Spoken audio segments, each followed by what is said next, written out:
जम्मू काश्मीरच्या पहलगाममध्ये दहशतवाद्यांकडून डोंबिवलीतल्या 3 मित्रांची हत्या करण्यात आली आहे। दहशतवाद्यांच्या गोळीबारामध्ये डोंबिवलीतील रहिवासी हेमंत जोशी, संजय लेले, अतुल मोने यांचा मृत्यू झाला।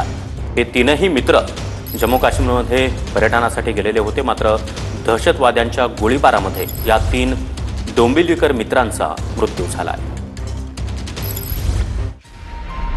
पहलगाममधल्या दहशतवादी हल्ल्यात डोंबिवलीत राहणाऱ्या 3 मित्रांचा मृत्यू झालाय।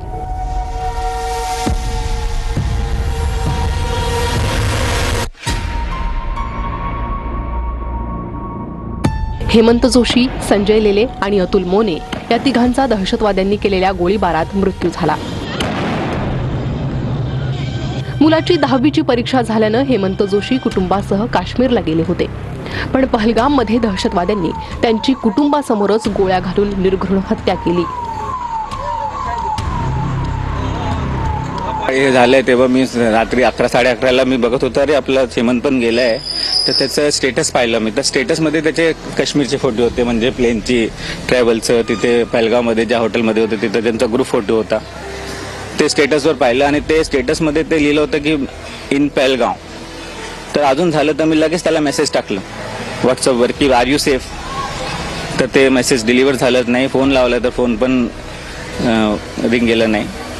आणि मग नंतर मला शेजारीने सांगितलं की असं असं झालंय, असंच आहे, आणि मग टोटली शॉक्ड। हेमंत आणि आम्ही समोरासमोरच राहतो। आमच्यासाठी खूप धक्कादायक आहे हे, कारण तो सांगून गेला की काकू आम्ही या रविवारी जातो आणि पुढच्या रविवारी येणार। आता रविवारी आम्ही कोणाची वाट बघायची? दहशतवाद्यांच्या गोळीबारात मृत्यू झालेले संजय लेले हे एका खासगी कंपनीत काम करायचे। कुटुंब आणि आपल्या मित्रांसह त्यांनी काश्मीरचा प्लॅन आखला होता, पण या काश्मीर दौऱ्यातच अतिरेकी हल्ल्यात त्यांचा मृत्यू झाला।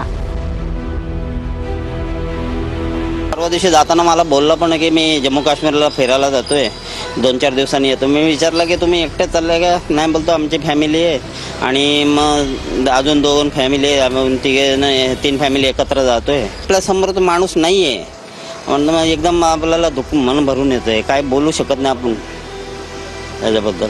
ॲक्च्युली तो काश्मीरला जायच्या संध्याकाळीच आम्हाला इथे भेटलेला आणि बोलला की आम्ही 3-4 दिवस फिरायला चाललोय, म्हणून 4-5 दिवसानंतरच भेटू असं म्हणून तो गेलेला। पण परमेश्वराने ती आमची शेवटचीच भेट ठरवली। जेव्हा पेपरमध्ये वाचलं तेव्हा मी फक्त देवाकडे एवढी प्रार्थना केली, हा संजय नसून दे। पण जेव्हा फोटो बघितला तेव्हा मला जरा हे झालं की बाबा हाच, आणि अचानक शॉक लागला। पहलगाम मधल्या अतिरेकी हल्ल्यात डोंबिवलीतल्या अतुल मोनेंचाही मृत्यू झालाय। अतुल मोने हे भारतीय रेल्वेमध्ये परळच्या वर्कशॉपला कामाला होते। मुलगी आणि पत्नीसह ते काश्मीरला फिरायला गेले होते, पण अतिरेक्यांच्या गोळीबारात त्यांचाही मृत्यू झालाय।